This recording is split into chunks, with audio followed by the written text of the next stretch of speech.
All right, now we're getting to some heavier topics. We're going to talk about animal products in our century, and I've titled it, Sitting on a Time Bomb.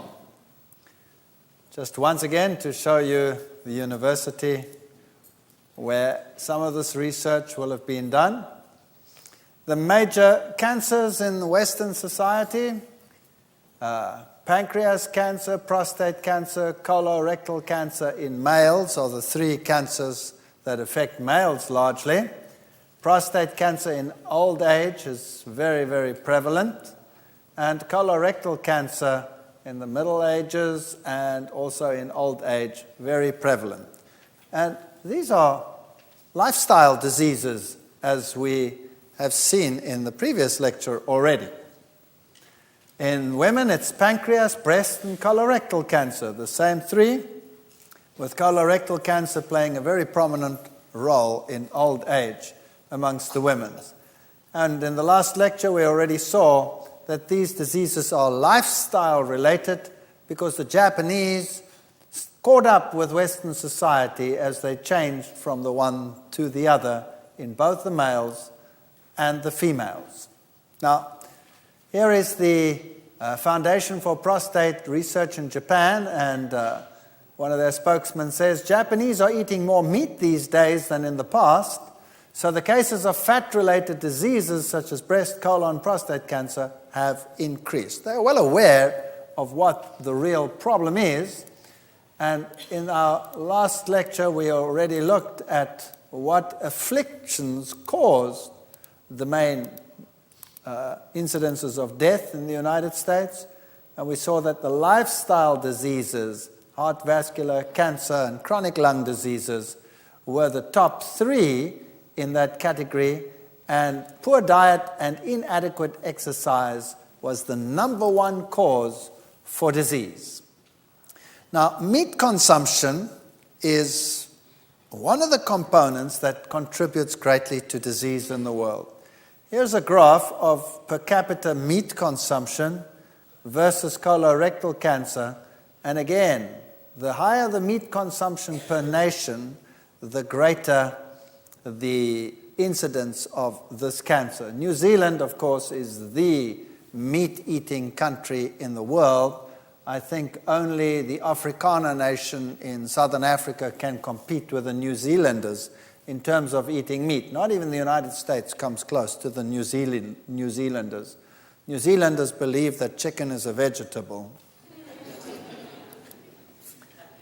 And meat consumption, just to refresh your minds, fish gave an acid load of 7.9 milliequivalents, and meat in particular is problematic because when you heat oils and fats and meat proteins together, you get substances that form which are called heterocyclic amines. So when you do a barbecue, then these compounds, for example, form, or when you make a roast in the oven, and these compounds are these ring-structured nitrogen-containing compounds which are known to be carcinogenic. Some are worse than others, but generally speaking, they're all quite bad.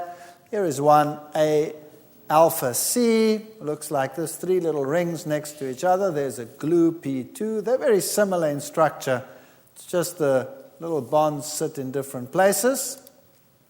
And if you take a typical piece of meat of any kind, a piece of broiled beef will have 651 micrograms per portion per 100 grams of this A-alpha C product, the methylated form of that, and down the list, broiled chicken, 180, and as you go to sun-dried sardines, it has 158 micrograms of IQ, and all these compounds occur in these products. So obviously, the more you eat, the higher your risk category. It doesn't mean you will get the disease, it just puts you in a higher risk category.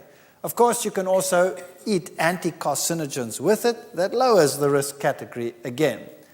Animal proteins and lymph gland cancer is also highly correlated.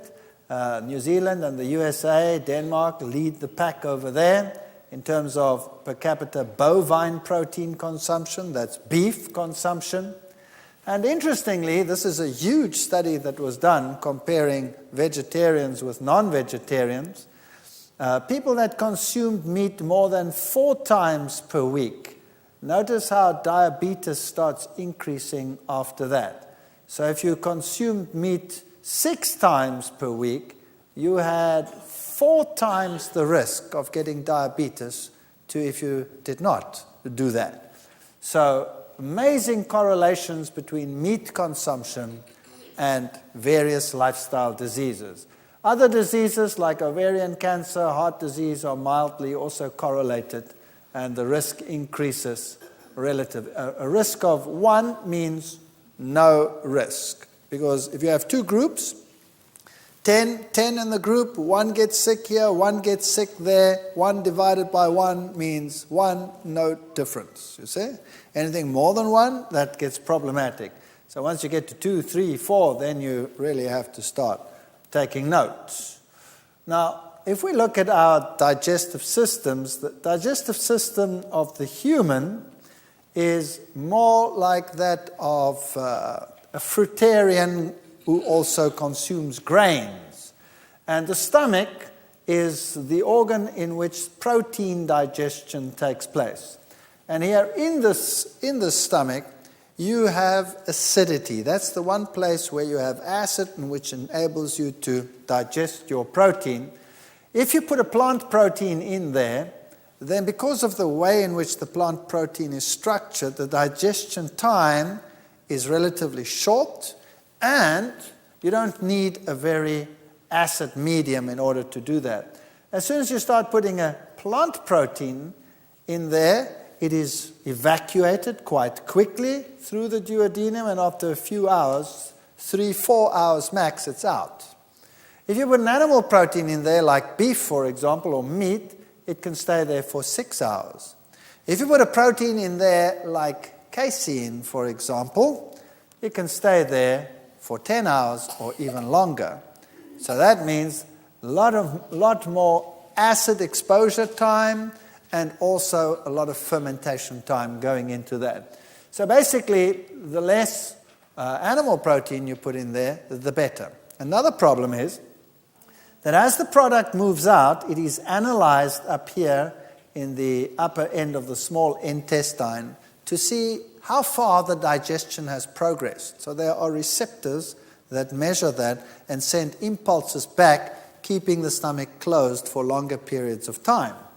In other words, if you are going to mix, for example, fruits and meats together, or plant products and animal products together, the digestion time in the stomach is determined by the longest link in the chain.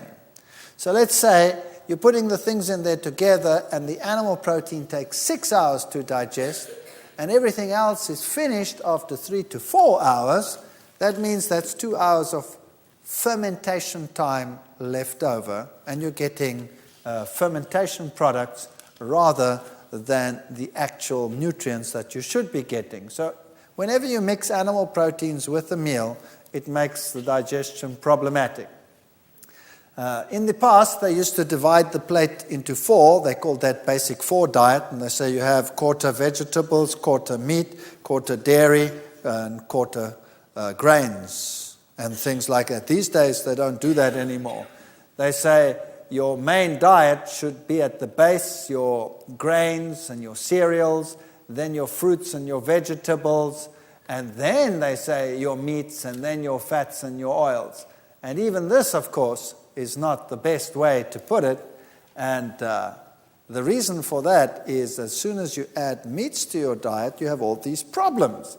But there's another problem with animal products, and that is biological magnification. Now, what does that mean? Basically, in any food chain, as you go up the food chain, you concentrate toxins. So let's take a toxin like DDT, for example. If it's in the water at this very low concentration of 0.000003 parts per million, as soon as you go to the next level in the food chain, it rises to 0.04. Now you will notice that that is a very considerable. Your 2 decimal places there and your 2, 4, 6 decimal places, you've shifted 4 decimal places. That's a 10,000 times concentrating ability. So the toxin is concentrated there, just concentrated again, and again. And by the time you get to the top of the food chain, you can have a couple of million times concentration of those toxins. So when birds, for example, pelicans, feed on marine life or fish or whatever, then their shells of their eggs become so thin that when they sit on them, they actually crush them because of the high levels of toxins, and then these animals start dying. Now, exactly the same happens in modern animal husbandry. You see, modern animal husbandry, farming techniques today with farm lots is totally different to what it was like in the past. And you can get tremendous concentrations of toxins as you go up the food chain. People always say to me, well, what's the difference? Plants get sprayed. Yes, that's true. Plants get sprayed. But animals eat sprays all the time. And when a cow grazes in an area where some areas have been sprayed, some of those toxins end up on the fields, and the animal grazes this, then because they eat every single day, they accumulate and multiply the toxins, and they end up in the tissues. So the levels of pesticides, for example, in animal products can be higher than on some plants that are sprayed directly. And then you have another problem. Plants don't get their organic matter from the ground. Where do plants get their organic matter? They get it out of the atmosphere, carbon dioxide and photosynthesis. So they build their own organic matter. So whereas an animal will eat a plant or eat another animal and actually incorporates that creature into its system, and any toxins there get accumulated as you go up the food chain. So you're still best off with a plant product. Now, modern animal husbandry has the problem that they create feed and feed the animals, and sometimes these feeds are not what the animal was originally designed to consume. So, for example, in the industry, over years, they have adopted the idea that the rumen, the fermentation chamber, is a place where you can put just about anything. So, for example, you can use chicken manure, which is rich in uric acid as the excretory product, because there are bacteria up there that will change that uric acid back to protein, break it down, and enable the bacteria to build protein. So you can give them cheap chicken manure. But that chicken manure also contains other compounds, the waste products of the chicken, and any drugs that the chicken has had will be incorporated into that. That gets built into the tissues, and when you're actually buying the meat, you're not just buying meat, you're buying accumulated toxins and consumer drugs added to the system, built right in. Now, we did a lot of research with these companies. I was in the fortunate position that being at a university from the previously disadvantaged society in Southern Africa, that I could get my students to do research in just about any institute, because I could put any company between a rock and a hard place. If I said to them, I would like to come and do research at your site, and I'd like to use your animals that you are using in the industry as research objects, they would naturally be inclined to say, no, you've got no right on my premises. And so I just played my trump card. And I say, are you telling that you're not willing to help students from the previously disadvantaged society? And then they'd be between a rock and a hard place, and they'd say, well, and then I'd just go in and I'd do it. So it might seem sometimes as if the research is wicked, but in actual fact what you are doing is you are just going along with industry. These animals would have gone through that process anyway, And half of the animals are always placed in a better position than they would have been before. So I don't like animal experimentation, but this is one way in which you don't initiate it, you're just working with industry itself. Today, animals are fed anything from antibiotics to petrochemical waste to all kinds of manipulants. For example, the chicken industry, certain grains are cheaper at some seasons than others. Certain grains are just generally cheaper, like wheat would be cheaper than maize. Chickens don't digest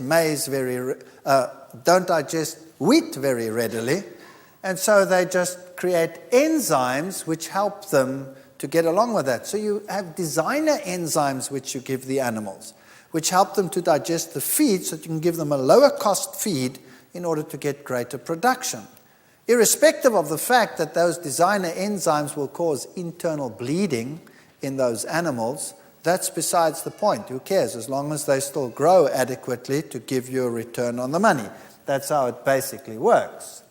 And I just thought I'd keep this in because I like the language. Beestevrek van voermengsel, which simply means cattle are dying from the feed that they are getting. These cattle were being fed chicken manure, which contained a monoenzyme, ionophore, which was used as a growth promoter for the chickens, and the cattle were dying of this growth promoter. Fortunately, he managed to get most of his cattle to the market before they died, but, it's a serious blow to lose all your cattle. What about that fortunately? That means who was consuming in a still higher capacity what was in those animals? The human beings. So it goes down the food chain. Fear in the food chains. Toxins in Belgian chickens set off another wave of anxiety in Europe. In this case, it was dioxin, which was in the food chain. It ended up in the food chain of pigs, and it ended up in the food chain of the chickens, and it causes cancer, of course, highly carcinogenic substance. This is a typical experimental setup where they keep chickens in feedlots like these, and in a normal chicken lot in industry, it'll look like this in a egg-laying situation where you'll put more chickens into a cage than the cage can accommodate, so that they're always squashed, so that no energy gets lost in terms of movement and the other, and all they are is they become egg-laying machines. Here's one of the industries where I was working with these chickens. This was one of my PhD students there. There's another one.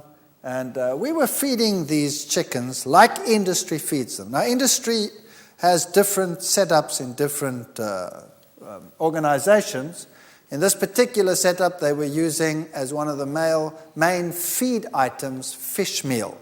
Fish meal mixed with grains. And we said, all right, we want to compare that with a feed that contains no fish meal, no animal products.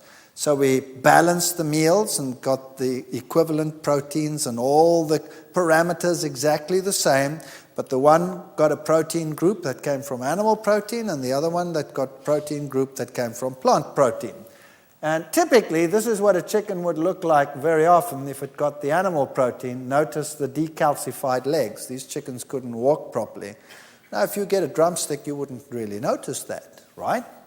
So who cares that they are like that? But the fact of the matter is that the animal protein was causing decalcification. Then there was something else that we did.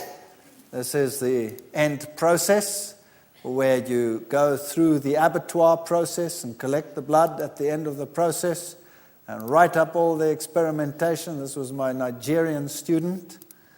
And what happens in these lots is really fascinating. You see, they found out that in order to prevent disease, it's good to give low levels of antibiotics as a preventive. And there's a spin-off that makes it economically viable. If you add the antibiotics, then you're shunting energy away from the immune system, and that goes into growth. So antibiotics in low levels act as growth promoters for chickens. So the chickens invariably get fed these low levels of antibiotics. And we were convinced that these low level of antibiotics will eventually cause resistance to antibiotics. And so should somebody consume that chicken and he would be infected, let's say, by a salmonella or one of these bacteria in the chicken, then he would not be able to be treated when he gets to the stage of actually contracting the disease from these bacteria. When they go through this process, their beaks are burnt away so that they do not hurt each other. They are crowded into areas. And then, of course, the probability of salmonella outbreak is very high. Health alert of a chicken, salmonella outbreak in flocks. And other diseases like encephalitis diseases become very common as well. So in Hong Kong, for example, just a few years ago, they had to kill every single chicken in Hong Kong. And then again, with the next outbreak of flus, they have to kill every single chicken in Hong Kong. In Malaysia, they had to kill every single pig in the south of Malaysia because of encephalitic diseases. This means these are diseases that are transferred from the animal to man and causes encephalitis in man. That's brain fever.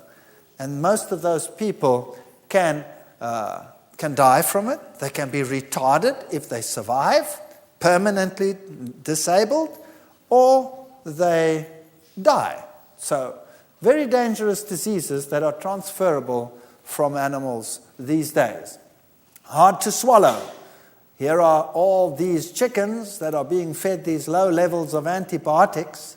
Here are some other drugs that are used in the animal industry. Clenbuterol, for example, is a drug that is used in cattle to make them grow faster, but it is a highly dangerous drug for human consumption, and it's banned in most countries. But here you can see that even in countries like Germany, they have regular scandals where farmers are actually using these on the black market. See, if you can get your cattle to go on the market 1 month earlier, and if you have 1,000 head of cattle, that's a huge financial saving. So obviously, if you can use this clandestinely, then well. Now they test for clenbuterol quite regularly in Europe, but in other countries they don't. In my country, they don't test for clenbuterol. Only the meat that is sent to Europe is tested for clenbuterol, but not that which is used on the local market. So you don't know whether you're getting these drugs or whether you're not, or what doping takes place in the cow shed. These little animals here are raised never to move, because then the meat stays tender. In fact, in order to grow quickly, they are squashed in so that they can never even lie down. They have to stand their whole life just to be slaughtered. Huh? My fonts have gone crazy. I'll have to live with that. Hard to swallow. This should be a delta. The T delta S factor. Delta H equals delta F plus T delta S. Now, actually that looks complicated, but it's not complicated. H is the total energy. F is the energy that goes into growth. And T delta S is the energy that is wasted in terms of movement and reproduction and thermoregulation and all the activities that make an animal. So obviously, if you want the energy you feed to go into growth, then you have to limit that. So you put the animal in a cage that it cannot move. And if it cannot move, it doesn't waste energy. You control the temperature, it doesn't have to waste energy on that. You keep the males and the females separate, they don't waste energy even just looking over the fence, you know what I mean? So that's how you keep them, and that's how you grow them, and that is modern animal husbandry. And then, of course, in these crowded environments, you stick to these antibiotics. Here was the case of burying the bacon. Did human error help spread a virus from pigs? So the encephalitis virus is these days very common in pigs. So we don't even worry about African porcine diseases and all the other parasitic diseases in pigs anymore. The big problem is really the viral and bacterial diseases that we can get today. Japanese encephalitis, a deadly disease, is spreading amongst farmers. And so they had to go and kill 300,000 animals, 10% of all the pigs in Malaysia. Even the medical world is saying pig transplants should be banned. You know, the heart valves, etc., that they use to replace heart valves in humans? You shouldn't do that anymore because the virus could be in there and your heart might function perfectly, but you die of encephalitis. So meat is not what it used to be in the old days, and a slice of pork or a slice of animal today is a product of the injection more than anything else. These were the world's deadliest scourges, other now than cancer, heart disease, and all of those. The number one killer of the infectious diseases is acute respiratory infection. In fact, bacterial or viral, that kills about 4.3 million people every year. Diarrhea, 3.2 million. TB, 3 million. Hepatitis B, malaria, measles, etc., goes down the list. So if you look at the first three, acute respiratory infection, diarrhea, and tuberculosis, all three of them are transmitted by animals. All three. TB you get in animal products, in dairy products in particular.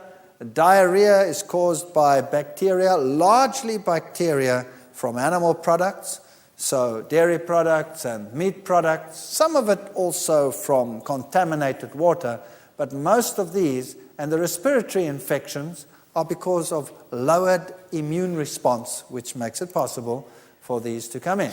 So if we look at the mid-80s, you'll see that bacterial infections started increasing on our planet in the mid-80s. So they just soared. That's Campylobacter. That's a bacterium found largely in chicken that causes diarrhea. Salmonella is, of course, the other one, food poisoning. Also started increases since the mid-80s.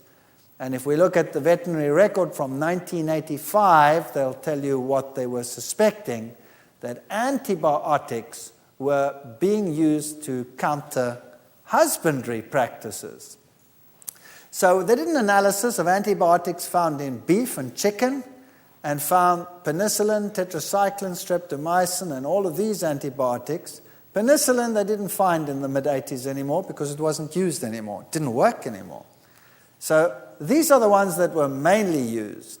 In beef, it was tetracycline, streptomycin, chloramphenicol, and gentamicin.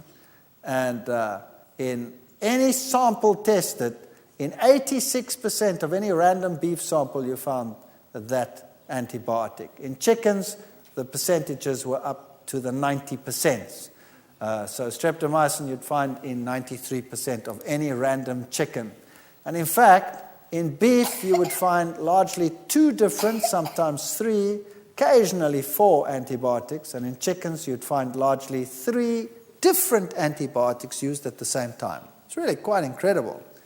Now, we had contended for many, many years that antibiotic resistance comes from the farm.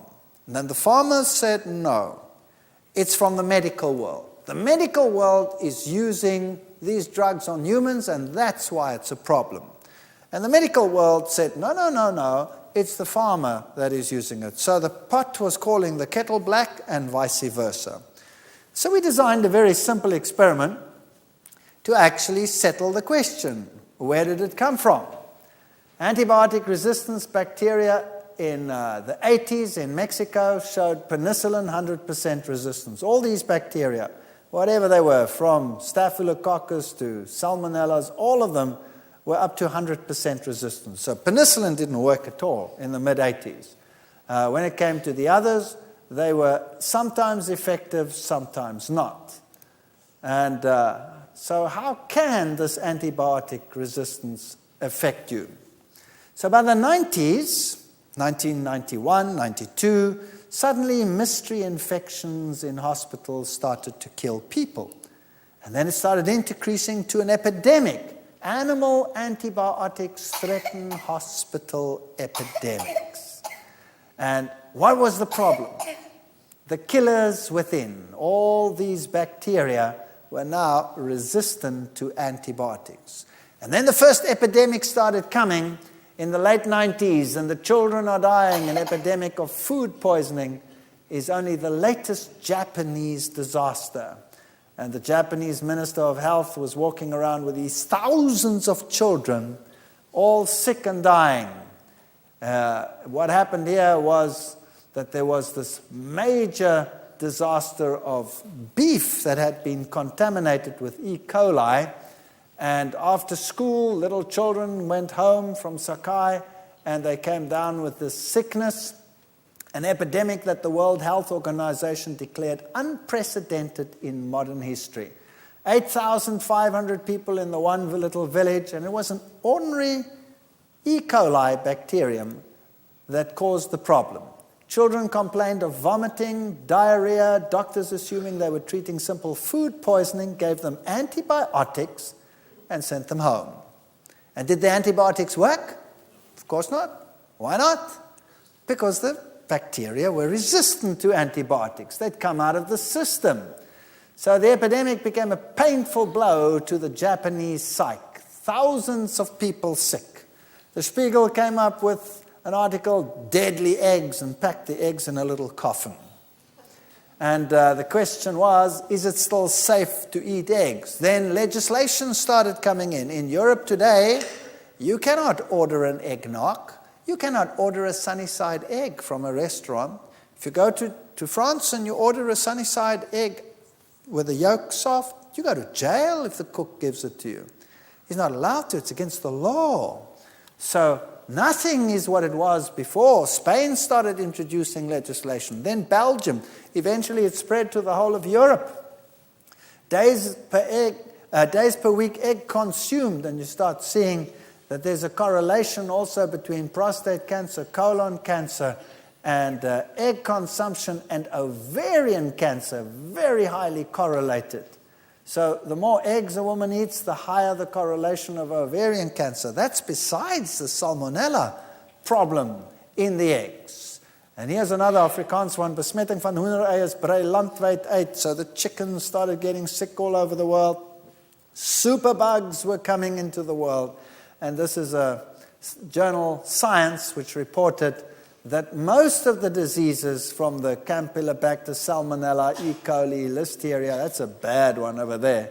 If you get Listeria infection, you can go blind. If you are pregnant, you can give birth to stillborn babies, deformed babies, terrible one to get. Most of it comes from poultry, raw milk, untreated water, eggs, poultry, meat, ground beef, raw milk, ready-to-eat foods, seafoods. Those are the number one causes of these infections. So we wanted to solve the problem. Is it from the farm or is it from the medical world? So we designed a very simple experiment. We were actually the first ones to show this. We're quite pleased with that. And we did this little experiment. We went to an abattoir and reasoned, if we take a sample of the animals as they come from the farm, and we analyze that meat for antibiotic resistance of the bacteria in that meat, and we compare it, let's say, with a retailer, where the meat has now been handled by many people down the chain until it's finally on the supermarket shelf, we should find the following. For example, let's take any one of them, Staphylococcus. And we see in the abattoir, we found that the bacteria, as they came from the abattoir, showed a 90.5% resistance to tetracycline. But when we went to the retailer, we found only a 79.5% resistance. And that was kind of consistent all along the line. 7.9 versus 3.9, 93.7 versus 72.4, 14.3 versus 7, 17.5 versus 14.1. So the resistance was always higher at the abattoir level than at the retail level. And that told us where it came from. It came from the farm. You see, the animals came from the farm. We analyzed the bacteria. They were highly resistant. Now, humans have the same bacteria. We also have Staphylococcus bacteria in us. Now, when we handle the meat and it goes down the food line processing, eventually to the retailer, bacteria from humans are added. So if the resistance goes down, that means less resistant bacteria were added. If the resistance had gone up that way, that means more resistant bacteria had been added. So a simple experiment like this proved that the resistance came from the farm. And we published this, and all hell broke loose. You can imagine the farming lobbies, how angry they were that we had claimed that we can prove that it comes from the farm. And really bad news.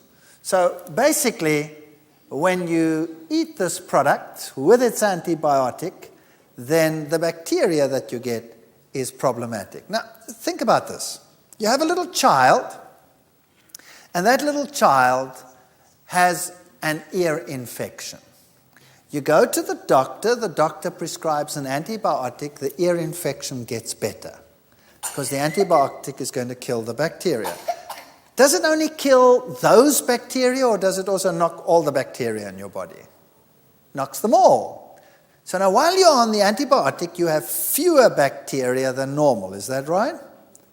And now let's say the child drinks a glass of milk or eats an egg, and there's a salmonella in there, and it gets into the body, and here it finds few bacteria to compete with it. So that means he's quite happy to increase in there. And the bacteria that are present are all kind of woozy because they're on antibiotics, but this new guy that came in from the glass of milk or the egg, he doesn't care about the antibiotic. Why not? He's become resistant, so it takes over. So all of a sudden the child gets what? Diarrhea. Now you go to the doctor and you say, the ear is better, but the child's got diarrhea. What's the doctor give him? An antibiotic. And will it react or not? No. Now you see, that's okay if you're an adult. An adult has a big body and a lot of water in this body, and if you have diarrhea and you get sick from this, well, you have a fair amount of reserves in your body. But if you're a little kid, then your reserves are gone very quickly, just by reason of size. If you're old and frail and weak, you don't have any resistance either. So who will be knocked most by antibiotic resistance? Little children and old, frail people. They will die like flies, and there's nothing that we will be able to do about it. So if a wave of new infectious diseases comes along, like SARS, for example, or any one of those like are very prevalent today, and we do not have the medication to treat them, and we do not have an immune capacity that's functioning properly, then we're in trouble. So the solution to living in today's world is keep your immune system high. That means no additives in your food, lots of fruits and vegetables in your food, and stay away from the acid-forming foods like the animal products, and you will be better off. The inedible beef stew, well, beef was withdrawn here in the United States and all over the world. We've had mega epidemics in Scotland, in Switzerland, all over the place, killers all around. We're not living in the same society that Grandpa and Grandma lived in. So what do people say? People say, well, we'll have to give up these meats that are dangerous, we'll switch to the exotics. So they start switching to ostrich meat, which is booming industry. Do you know that these animals are very highly susceptible to Ebola viruses and things like that? When you get those, you're dead. You're dead. And then bacteria that outwitted antibiotics started causing streptococci, started causing rotting flesh on the body and all kinds of problems. Malaria is back with a vengeance. Why? Because the host, and not only the host, but also the vector, have become immune to the medication that is being used in the world today. So you know what our science has done over the last few decades? Science has brilliantly given mankind a suspended sentence. That's what it's done. It's put in medications in the world which has kept all these infections at bay until all the organisms have now basically reached a point where they are resistant to most of what we have in the world today. And we are sitting on the brink of what could become an explosion of epidemics, because the animals have started to outwit our drugs. And it's not so easy to develop new potent antibiotics. So we're living in a different society to grandpa and grandma. Then, how safe is seafood these days? People say, well, I'll be a seafood consumer. Here's a typical market of seafood. Beaches hit by health ban. The poisoned Amazon. Cholera makes a comeback. And then the seals started dying. In their thousands, they started washing up on the beaches. In pristine areas, such as, for example, along the coast, the west coast of Africa. No industries, no nothing. And the animals started dying like flies. Why? Then the people say, but these animals are undernourished, that's why they're dying. They were dying actually of pneumonia. That's what they were dying of, pneumonia. And if you look at them, they don't look very undernourished, not at all. But there are certain chemicals in the water that didn't exist in the water a few decades ago. For example, there's a chemical in the water called TBT, tributyl tin. It's a compound that they add to the paint of ships, oil tankers. It's only permitted for oil tankers, where they paint the oil tanker to keep the barnacles from growing on the oil tanker. All others must be scraped manually to clear the barnacles off. But this compound keeps the barnacles off because it's hard with the oil tanker to clear it. Now, the concentration in the ocean is very, very low. I mean, it's incredibly low. But as you go up the food chain, it gets concentrated, and a seal can actually have up to 50 micrograms per 100 grams in its fat. So, what happens? The seal is swimming around, is normally quite wholesomely happy, nothing wrong with him, and the toxin is stored in his fat. And now there is a lull in the fish. Let's say for a day or two the fish are scarce, or for a few days. What does he live on during that scarcity? His fat. So he burns his fat. And as he burns it, the TBT leaks into the blood system. And when it's in the blood system, the immune system goes. Out goes the immune system.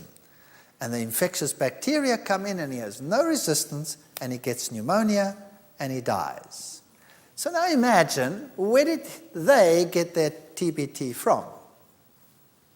From the fish that they were eating.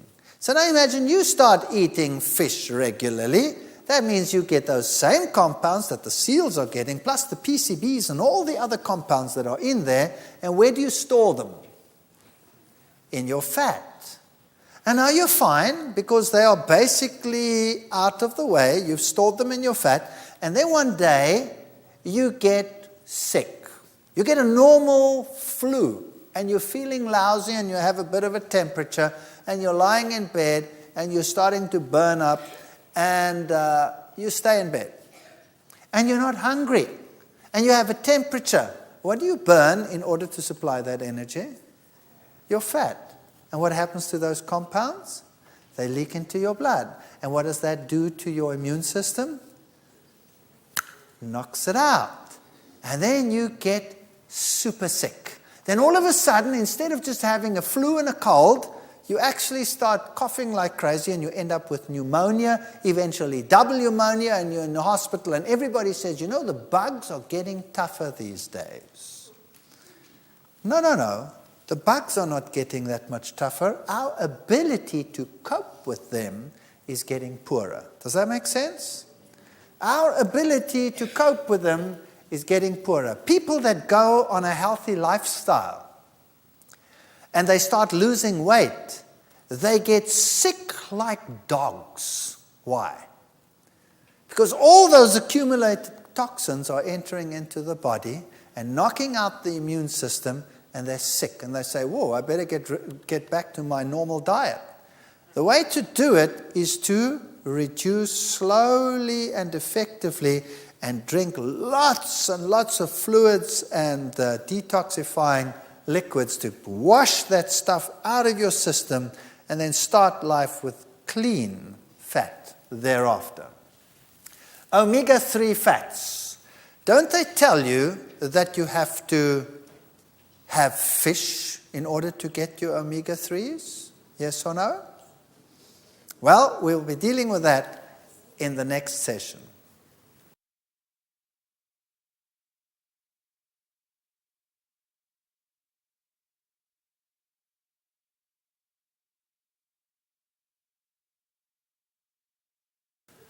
In our previous session, we saw that accumulated toxins can affect our health because we can concentrate them when we consume them from animal products. And so we saw that fish in particular accumulate many of these toxins from the marine environment. But we are told also by the scientific world that we need omega-3 fats in our diets, and the best place to get them, the world tells us, is from what? Fish. Right. Now, is that true or is that not true? Now, let's just briefly look at this. Let's look at the general fish situation. Cholesterol content of various fishes and fish oils and beef, for example. Beef has 79 milligrams of cholesterol, 115 for herring oil, 73 salmon oil, sardine oil 106, and cod liver oil 86. So just as much cholesterol in fish as in anything else. When we look at the omega-3 fats, yes, they are very important. They help to decrease the stickiness of the platelets and the blood clotting cells. They tend to decrease blood pressure. They tend to decrease serum triglycerides. Those are the fat molecules in the blood. If a heart attack does occur, they may decrease the muscular damage, and they appear to decrease the likelihood of blood vessels blocking up after bypass surgery. So omega-3s are good, and they are healthy, and we need them in the diet, and we are told fish is the best place to get them. What disorders may benefit from omega-3s? Rheumatoid arthritis. You want high omega-3s in your diet there. Primary Raynaud's disease, psoriasis, gastric intestinal diseases. So these are skin diseases, and these are intestinal diseases, Crohn's disease. These are nervous diseases, depression, overaggressiveness, carcinomas, that's cancers, and various pulmonary diseases. So, omegas are very good for you. Here's the metabolic pathway. The first fatty acid that we're dealing with here is alpha-linolenic fatty acid. Now, that is one of the essential fatty acids that we find in plants. And these are converted by an enzyme, which is called delta-6 desaturase, and another enzyme called elongase, and another one until we get a fat called icosapentaenoic acid. Now, that one up here, alpha-linolenic acid, is an omega fatty acid, and icosapentaenoic acid is another one. Now, this one over here, icosapentaenoic acid, is the one that you find in fish. That's the one you find in plants. So plants have alpha-linolenic, and fish have icosapentaenoic acid. So if you were to get your omega fatty acids from plants, that's the one you'd get. Then you have the enzymes in your system to convert that, as you need it, into that. Does that make sense? All right. Now, icosapentaenoic acid is the one that determines the fluidity of your blood, for example. And should you get too much of this, what would be the risk factors?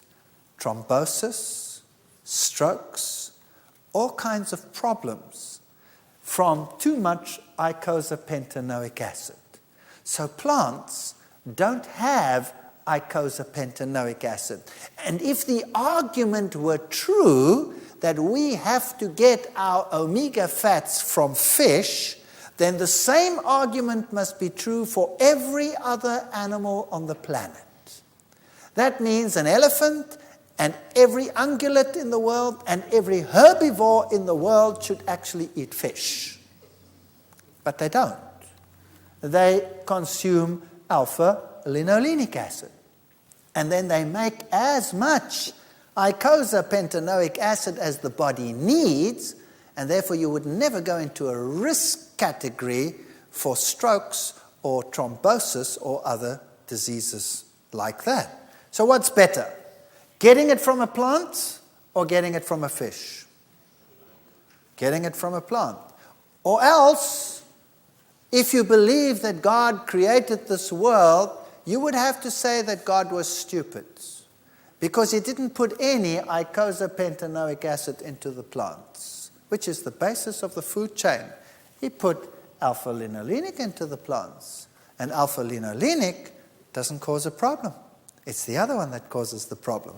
In fact, alpha-linolenic is the one that you will use not only to make eicosapentaenoic acid, but to make all the other things as well, like prostaglandins and all of those compounds that we need. That's the basis. We need this one. We don't need this one as the basis from which to work. We can't work back. We can only work this way. So, what plant foods contain omega-3 linolenic acid, for example? Which ones? Roasted potatoes, if we look at the vegetable world, cucumbers and all of those, sweet potatoes, bananas, California avocados, they have 99, 74, etc. That's not very, very high. Whole wheat bread has 11. And are there any others that are higher than that? Well, actually, yes. As we go to the nuts and the dark greens and the legumes, whoa, now we're climbing. 136, 353, 637 for green soybeans. Soybean oils, 927. Whoa. Wheat germ oil, 938. Walnuts, 1,033. Canola oil, 1,094. Walnuts, English, 1,703. And who's the super king in the world? Flax seeds, 7,526. So if you add your flax seeds ground to your cereals or to your breads or to your whatever, do you think you're going to have a shortage? I somehow doubt it. And there is no animal that will compete with that. And you're getting what you need. So you can get it from plants. Don't believe that you cannot get it from plants and that you have to get it from fish. Evidence linking fish contamination to cancer. Number one, elevated levels of pesticide compounds have been found in the tissues and breasts of cancer patients. National Cancer Institute shows an increased death rate from cancer amongst people living in areas where fish have exceptionally large numbers of tumors.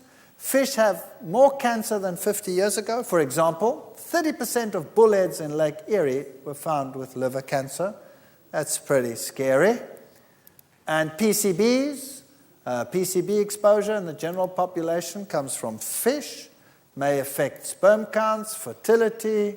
Pregnant mothers are linked to alterations in birth size, etc., from PCBs. And children at 11 years of age with higher exposure to PCBs before birth show impaired intellectual development. And you might think, well, I eat fish from deep water. I'll buy only deep water fish. So people buy deep water hake, deep water salmon, deep water this. Well, where's the biggest contamination today? Here are the Arctic people up here, living in these areas up here, where they are far removed from any industry. And at risk, the Inuits' diet is contaminated with pesticides, PCBs, and other poisons right up there, the highest levels these people have because that's their main diet. Fascinating. So there's a fish today with typical tumor fish, new scientists, parasites for supper. The fish too, of course, have a reduced immune system, and so they are getting more parasites than before. Mystery killer stalks Australian waters, new parasites that we never even knew about affecting these fish. These fish develop aganodia. They don't develop any sex organs. If we look at the decline in fishing over the years, we'll also find something else, that oil ratios in fish have declined since the 80s to the 90s. That means the fish are not storing energy like they used to in the past. That means that they are generally diseased. And so up until the 90s, we find an increase, with a peak increase suddenly in 88, of what we call atresia. That means these animals actually start producing eggs, but they haven't got the energy to finish the process, so off it goes again. The fish world, since the 80s, when the high industry toxins started taking their toll, is not what it used to be. I'm always a bit worried when they come out already fried. Yeah. So it seems that the general food structure in the world, the feedlot structure, animal husbandry, the fishing world is a problem. And then we have some new exciting occurrences. Mad brains, mad cow's disease. In humans, it's called Creutzfeldt-Jakob syndrome. And what caused it, they found, was a prion. Now, many, many years ago, we started lecturing about these issues, and many years ago, you can check old tapes of ours, started warning that these things would become epidemics. People were laughing at us. I'm talking about 12, 15 years ago. Today, nobody laughs anymore. Prion disease, what's that? A prion is a tiny little protein that occurs in the brain. Millions and millions of proteins called prions live in the brain. And the normal one looks like a double helix. And an abnormal one, the protein has flattened out into sheets. We'll look at that in a moment. And suddenly the animals started going crazy. Cattle would start bashing their heads against the walls, and then they would start foaming and falling over, and they would go mad. Now what happened? Normally prions, depicted here by these little blue proteins, occur in the brain between nerve cells, and they form important functions to help transmit impulses and other activities in the brain. And as I said, normally they have this helix structure. They are twisted like that. Now occasionally it can happen that a prion becomes abnormal, and then it flattens out into a sheet, and it looks like this, a converted prion. And suddenly it is different. It adheres differently. Its charge is different.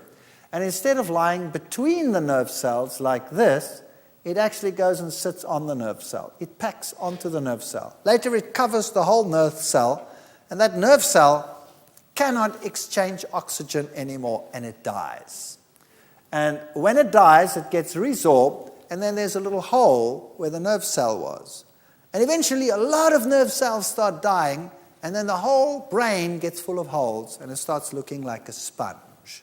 That's why it's called a spongiform disease, like a sponge. Bovine means cattle, spongivore, encephalus, brain inside the head, literally means cattle with sponge brains. That's what it means. And I said, well, that's too bad for the cattle, but fortunately not too bad for us. It just means we have to eat more meat, because all these cattle are going to die, and so we consumed them. And at that time, Major was in England when the epidemic broke out. Major was the Prime Minister, and he said, don't worry, no problem, it cannot affect you, everything's fine. Spiegel didn't believe him and had this little cartoon of him. I've eaten beef all my life, and I can assure you it never caused me any harm, moo. Now, the fact of the matter was that they said, well, this is something to do with the brain, and it won't affect the meat. You'll be fine if you eat the meat. The epidemic started in the 80s. Then by 92, it reached its peak. And thousands of cattle were affected. As were tests that were made. And eventually it came so far that it killed just about all the cattle in the entire British Isles. And the epidemic was under control by the late 90s. Now, what happened? Notice at the peak of the epidemic, 1992, these were the exports of beef to the rest of Europe. So at the peak of the epidemic, 1992, beef exports just exploded and tripled in millions of tons to Europe. You see, they had a lot of cattle that they had to put down, and so people had to eat this meat. Not only that, what's not shown on this graph is the huge quantities of carcass meal, where they actually condemned them and ground them down and dried them and sent the feed over. And this feed was used in the whole animal industry. It was used for fish farms, it was used for chicken farms, it was used for all of those. And so they started feeding this to these animals. And then the fish started to get what they called staggers. The fish got and they got mad fish disease. And they said, but surely it cannot jump the species barrier. Creutzfeldt-Jakob syndrome, that was the one in humans, that started increasing. Then they said, don't worry. Even if a human can get it, it'll take 80 years to develop. And who cares? After 80 years, you're not going to be around to worry about it anymore. And then the young children started dying. The young people started dying. This one was age 21. That kind of blew the 80-year theory. And by 1994, mad cow's disease passing on to cats. You see, they'd taken the meat, and a lot of it went into the pet industry, and the pets were getting their pet food, and the pets were getting mad cow's disease. So now, they couldn't, by 1994, say that it wasn't crossing the species barrier. So what happens is, when you get this abnormal prion into your system, and it comes into contact with a normal prion, the normal prion becomes abnormal, like a domino effect. The first one hits, and down the line, all your prions become abnormal, and then you've had it. And how quickly can it develop the disease? Well, then the little children started dying. And then they realized, whoa, we have a problem. And then they said, burn them. So they burnt all the cattle on the fields. But unfortunately, they didn't realize that wasn't hot enough to destroy a prion. You see, a prion is not digested in the intestines, and it's not destroyed by heat. It's too small and too compact. And so, the next season, where this animal died, the grass just grew a little bit better because there was lots of fertilizer there. The cattle came and ate the grass, and they got mad cow's disease. Then they realized, we better incinerate the cattle. That was very expensive. So they incinerated the cattle, but by then the first baby was born with Creutzfeldt-Jakob syndrome. So babies were born with it. Here is a brain scan of a 17-year-old with Creutzfeldt-Jakob. That's the destroyed portion of the brain over there. There was a picture of the month in February 2001. Little babies with Creutzfeldt-Jakob syndrome. And so they finally realized we cannot feed this to humans, and they condemned everything to be incinerated. But the feed had been exported to just about the entire world. So what had they done with their disease? They'd exported it. And every nation said, it's not a problem. See, first they said, here's the situation. Here's a typical cow, and everything that's red over here, that's where you have 1 billion prions per gram. So avoid anything that's red. So that's the nervous system. Then if you come to what's yellow, the glands and the intestines and the bone marrow, that has 1 million prions per gram. So maybe we should not eat the bones. So they made laws in Europe that you weren't allowed to have a T-bone, for example. You have to cut it off the bone and only eat the meat, because the meat has fewer than 10 prions per gram. So they said, how do you make sausage? You shove it into the intestines, right? So look at that. There you're getting 1 million prions per gram, so there was a problem. And the milk also has 10 prions per gram, but if it's a domino effect, how many prions do you want to get into your brain? I would like to get no abnormal prions to get into my brain.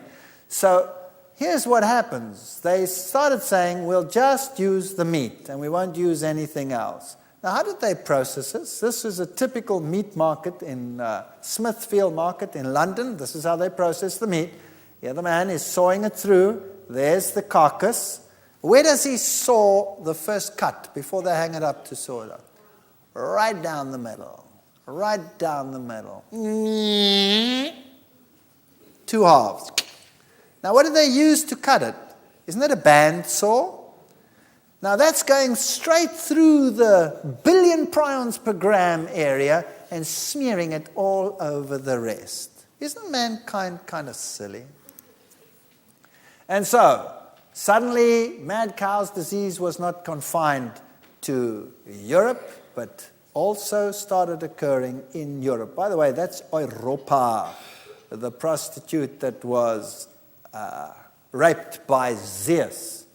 And confirmed it was bovine spongiform encephalitis. Everybody started banning their meat and saying, no, we only have our meat, we only have our meat. And deadly meat. Suddenly it was deadly eggs, now it was deadly meat. And the United States said, we don't have a problem. Do they have a problem now? Oh, I see. Does Canada have a problem now? Yes. So could mad cow's disease spread further? Yes or no? We've only seen the tip of the iceberg. Then there was a scare in southern Africa, and by the late 90s, it was spreading all over the world. We are sitting on a time bomb. Then, tests could pin down mad sheep risk. It's called scrapie when it's in sheep. And scrapie is very, very prevalent. I was in Iceland at the end of last year. That's just a few months ago. And guess what? Iceland has the strictest rules in terms of meat import or any animal product import. They don't use any compounds from the other countries because they have these stringent rules about preserving their environment. And guess what?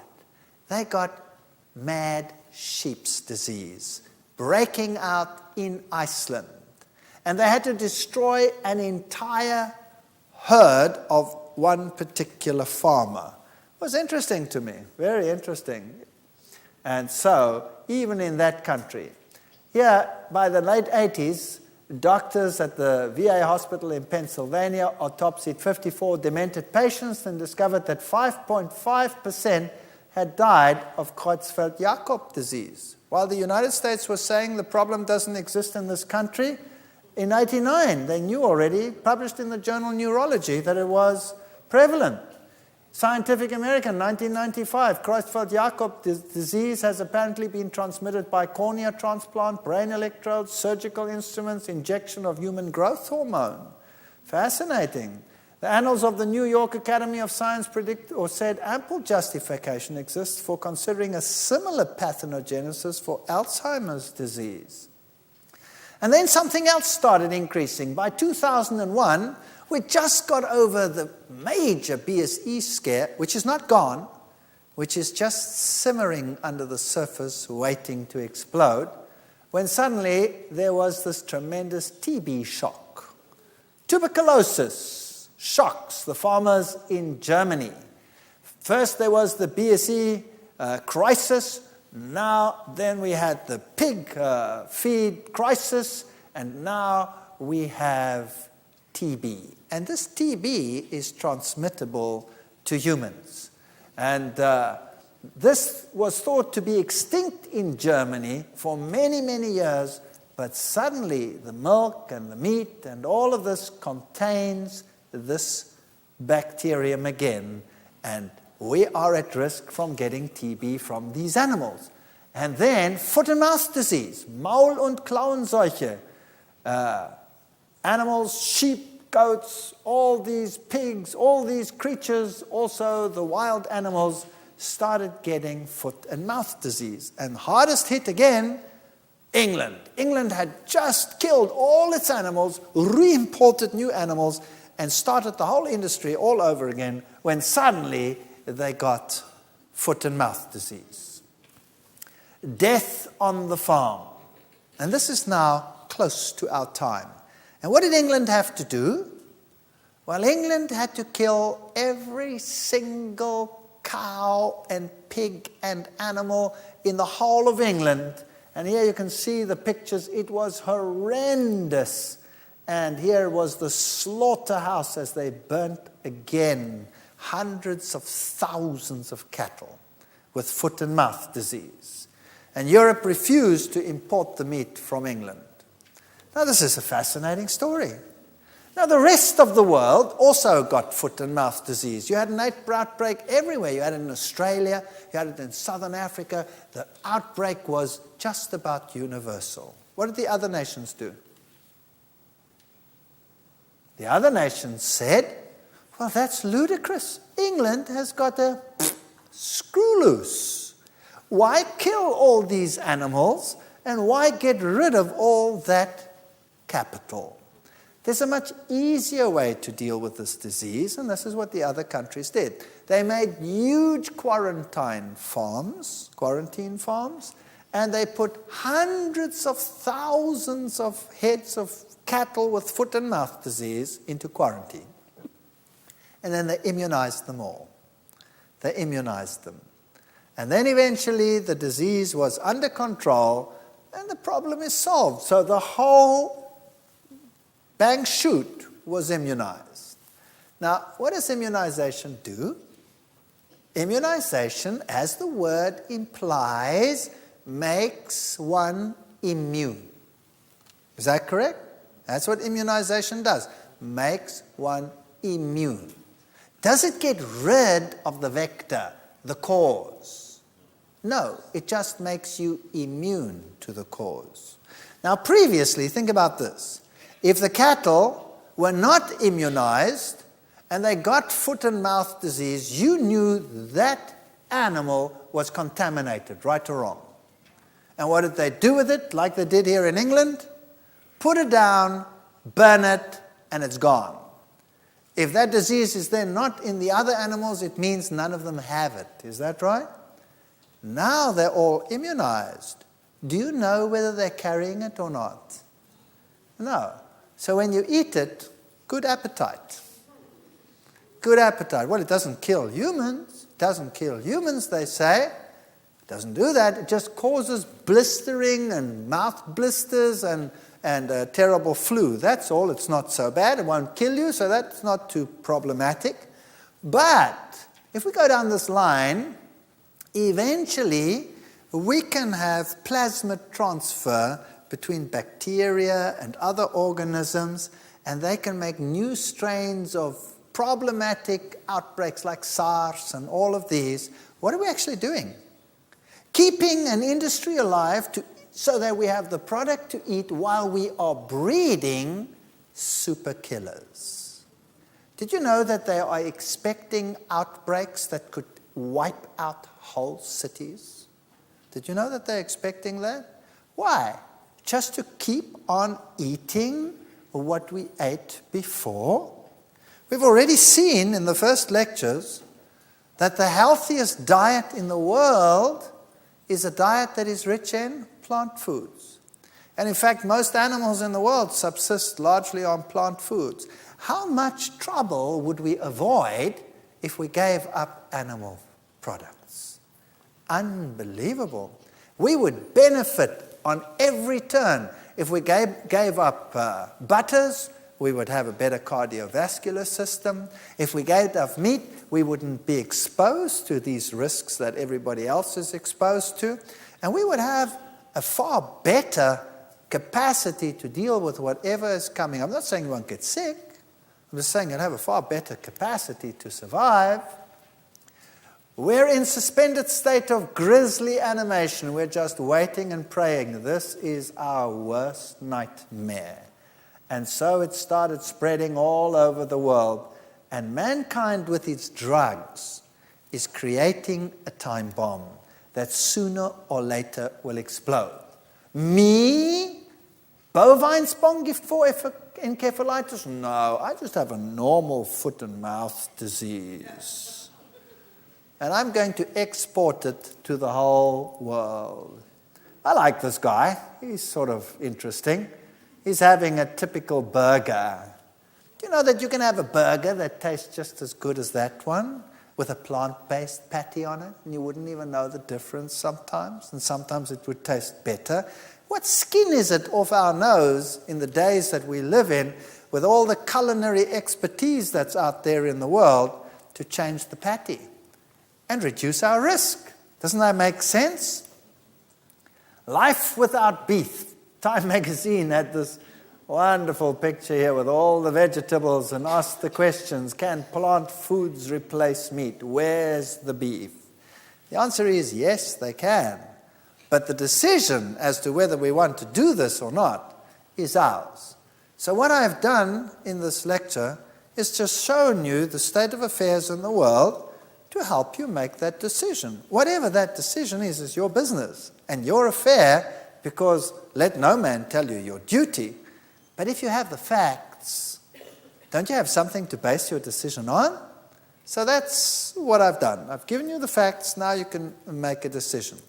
Now when we come again together tomorrow, then we're going to deal with something that you really shouldn't miss.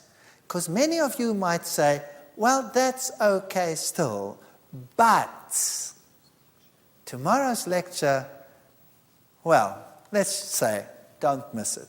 It's called Utterly Amazing. And then there is another one which follows that, which will put everything into a perspective so that we're not miserable anymore, but cheerful.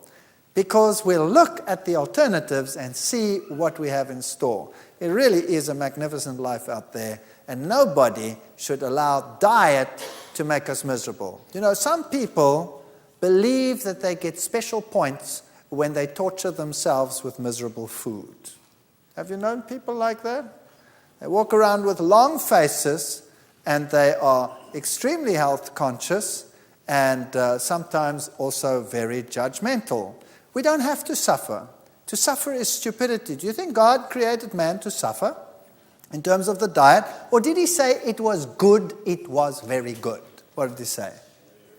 He said it was good, it was very good. So if it's not very good, we must be doing something wrong, right? So don't miss tomorrow's lectures. We'll look at what there is to do, how to circumvent the problems, and thanks for listening.